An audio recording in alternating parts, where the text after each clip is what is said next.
الحمدللہ پروردگار عالم کا کتنا بڑا کرم، احسان اور فضل ہوا کہ اللہ پاک نے ہم سب کو رمضان المبارک کا مہینہ عطا فرمایا، شب قدر لیلۃ القدر کی رات عطا فرمائی، ہماری زندگی میں ہمیں پھر موقع عطا فرمایا کہ رب العالمین کو یاد کرو، اس کی بندہ نوازی ہوئی کہ بندوں کو یاد کرنے کا موقع عطا فرمایا۔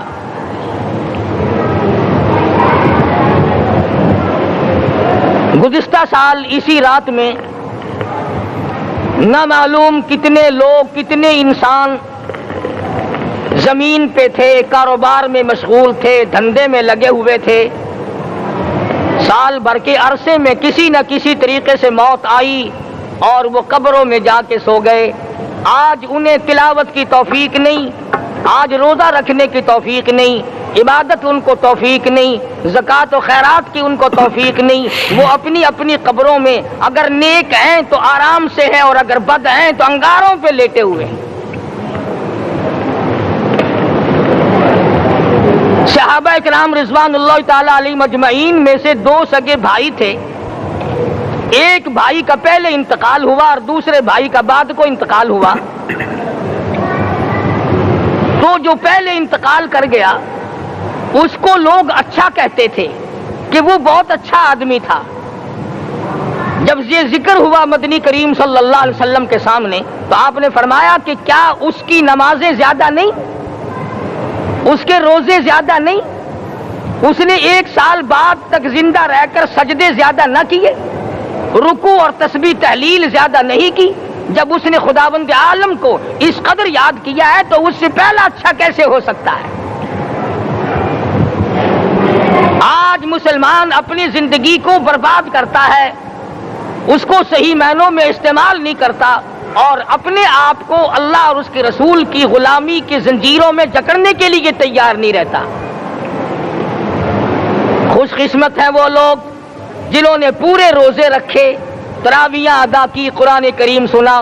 اللہ سب کی عبادت کو مقبول و منظور فرمائے، سب کے روزوں کو قبول فرمائے، سب کی قرآن کی تلاوت کو اللہ قبول فرمائے اور درود شریف استغفار جتنی اللہ اللہ کی ہے ساری کو شرف قبولیت عطا فرمائے۔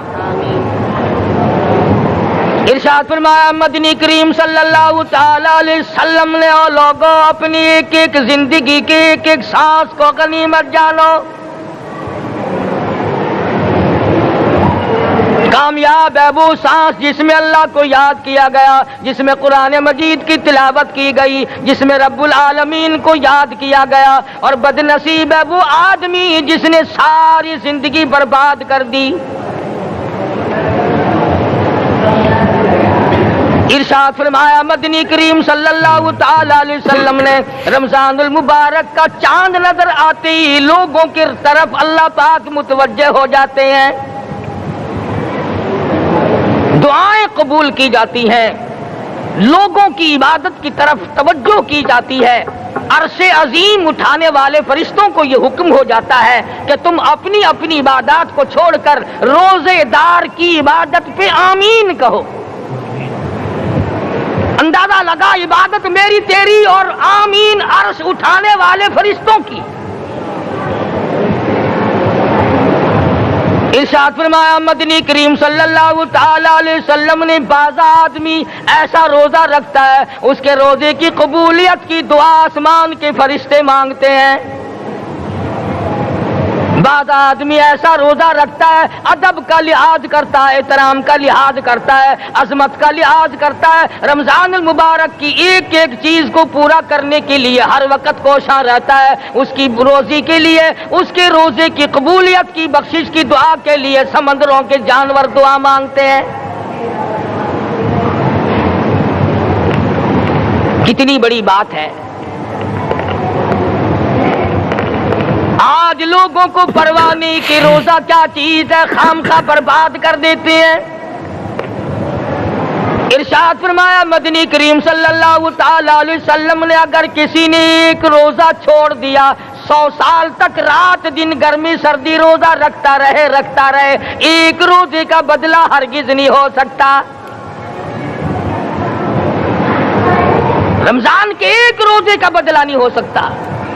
اور یہ بھی کوئی انسانیت ہے کہ اپنے رب سے دھوکہ کرنا، اپنے رب سے چلاکی مارنا؟ جس نے کاروبار دیا، جس نے دھندا دیا، جس نے روزی دی، جس نے اولاد دی، جس نے جوانی دی، جس نے سب کچھ دیا، اس کے احکام میں، اس کے قانون میں ہیرا پھیری۔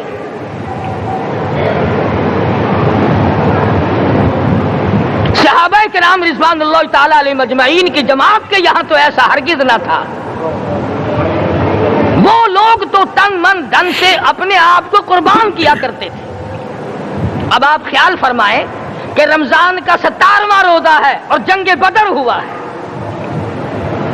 اسلام کی سب سے پہلی لڑائی روزوں میں ہوئی، اسلام کی سب سے پہلی لڑائی روزوں میں ہوئی۔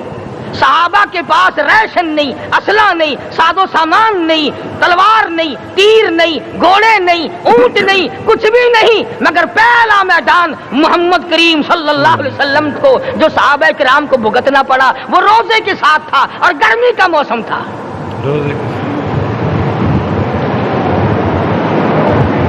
بڑے دکھ کی بات ہے کہ رمضان مبارک گزر گیا، بعض گھر میں گھر والوں نے رمضان کو داخل ہی نہیں ہونے دیا۔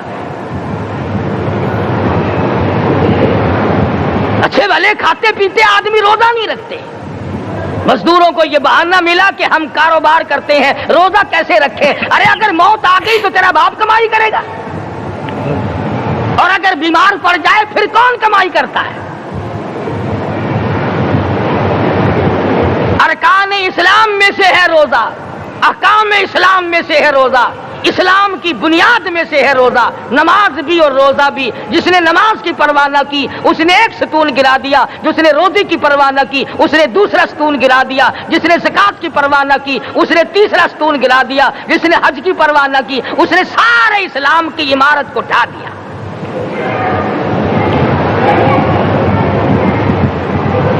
ارشاد فرمایا مدنی کریم صلی اللہ تعالی علیہ وسلم نے، کئی لوگ قیامت کے دن اپنی قبر سے اٹھیں گے، ان کے منہ سے کستوری کی خوشبو آ رہی ہوگی۔ لوگ کہیں گے الہی یہ کون لوگ ہیں؟ جواب ملے گا تم کھایا کرتے تھے، تم پیا کرتے تھے، یا روزے رکھا کرتے تھے، روزہ رکھنے والے لوگ ہیں۔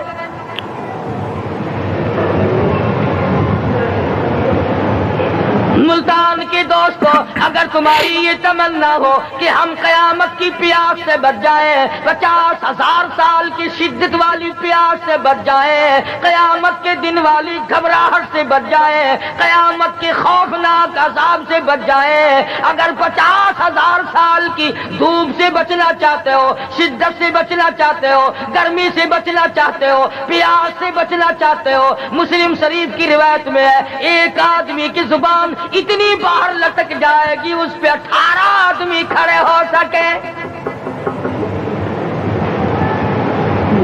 ان تمام پیاسوں سے، گھبراہٹوں سے اگر بچنا چاہتے ہو، اتنی شدید گھبراہٹ آئے گی، اتنا سخت ماحول بن جائے گا۔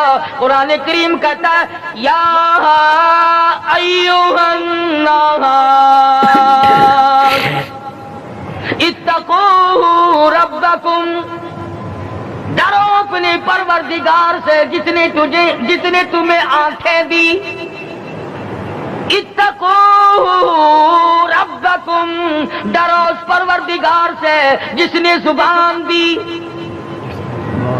اتقوا ربکم، ڈرو اس پروردگار سے جس نے اولاد دی۔ اتقوا ربکم، ڈرو اس پروردگار سے جس نے کاروبار دیا۔ ڈرو اس پروردگار سے جس نے ہاتھ دیے، جس نے پیر دیے۔ فرمایا اتقوا ربکم ان زلزلۃ الساعۃ شیء عظیم، اتنا سخت گھبراہٹ ہوگا قیامت کے دن۔ نبی کریم صلی اللہ علیہ وسلم نے فرمایا اگر کوئی اس پیاس سے بچنا چاہتا ہے، اس گھبراہٹ سے بچنا چاہتا ہے تو ایک ہی صورت ہے کہ وہ رمضان کے روزے رکھا کرے۔ رمضان کے روزے رکھا۔ حدیث میں آتا ہے کہ قیامت کے دن اللہ پاک جل شان عرش عظیم کے سائے میں کچھ لوگوں کو دسترخوان پہ بٹھا کر کھانا کھلائیں گے۔ اس تباہ کاریوں والے دن، پریشان حال والے دن، جس دن یہ حال ہو فرمایا یوم یفر المرء من اخیہ و امہ و ابیہ و صاحبتہ و بنیہ، اما ابا بیوی اولاد کوئی بھی کام آنے کو تیار نہیں. حالات اس طرح سے دگرگوں بن جائیں گے.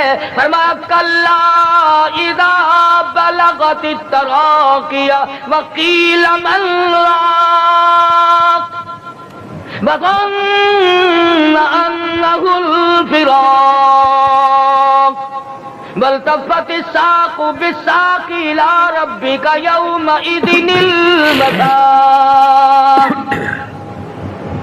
فرمایا موت تمہارا کام آ کر تمام کر دے گی. یہ ہاتھ کام نہ کریں گے، یہ آنکھ کام نہ کریں گی، یہ پیر کام نہ کریں گے، یہ دل و دماغ نکما ہو جائے گا، یہ بیوی بچے کام نہ آئیں گے، یہ دھن دولت کام نہ آئے گی، تمام کا تمام نظام کائنات بیکار ہو جائے گا. تو خداوند کریم نے رمضان المبارک کے ساتھ ساتھ شب قدر کی حاج کی رات عطا فرمائی اور یوں فرمایا اے میرے محبوب آپ رویا نہ کریں، آپ غم زدہ نہ ہوں، آپ پریشان حال نہ رہا کریں. میں نے تیری امت پہ کرم کر دیا، ایک رات ایسی عطا کر دی جو 1000 مہینوں سے بہتر ہے. 1000 مہینوں سے بہتر. اور قرآن کریم پڑھنے کا لطف میں اور آپ کیا جانے. جاؤ ابو بکر صدیق رضی اللہ تعالیٰ عنہ سے پوچھو کیسا قرآن کریم پڑھا کرتا تھا. سارے کافروں نے کھڑے ہو کر کے اعتراض کیا ابو بکر کو ہم زور سے قرآن کریم نہیں پڑھنے دیں گے. ابو بکر قرآن پڑھتا ہے، ہماری عورتیں پر اثر انداز ہوتا ہے، ہمارے بچوں پہ اثر ہوتا ہے. اور مکے کے کافروں کا یہ بیان ہے کہ جب صدیق اکبر قرآن پڑھتا تھا پہاڑ لرز جایا کرتے تھے.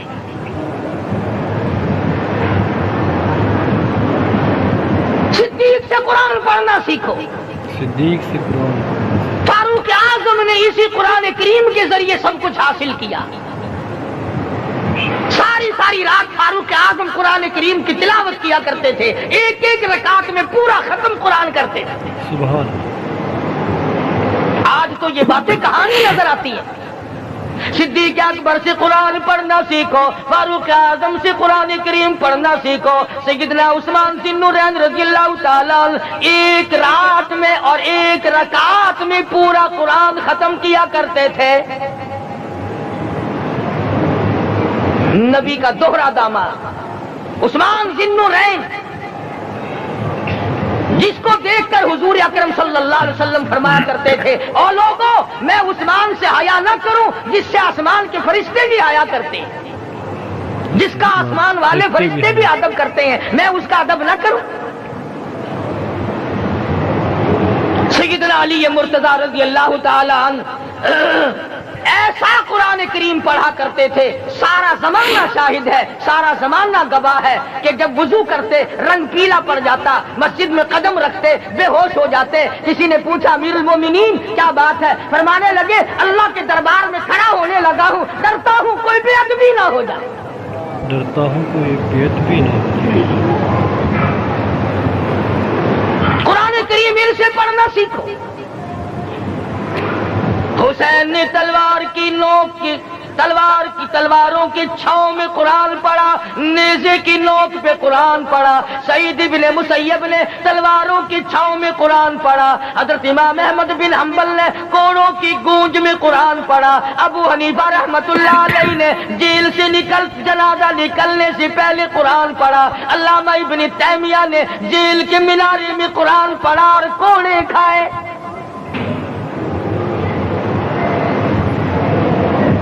تم بھی قرآن پڑھتے ہو، جب کوئی مر جائے نا پھر قرآن پڑھتے ہیں، اور وہ بھی صحیح سالم پورا نہیں ہوتا. کیوں پڑھے؟ کوئی باپ مرے تیرا قرآن کریم پڑھے مولوی، کیوں؟ تیرے باپ کے نوکر ہے مولوی. تم خود کیوں نہیں پڑھتے؟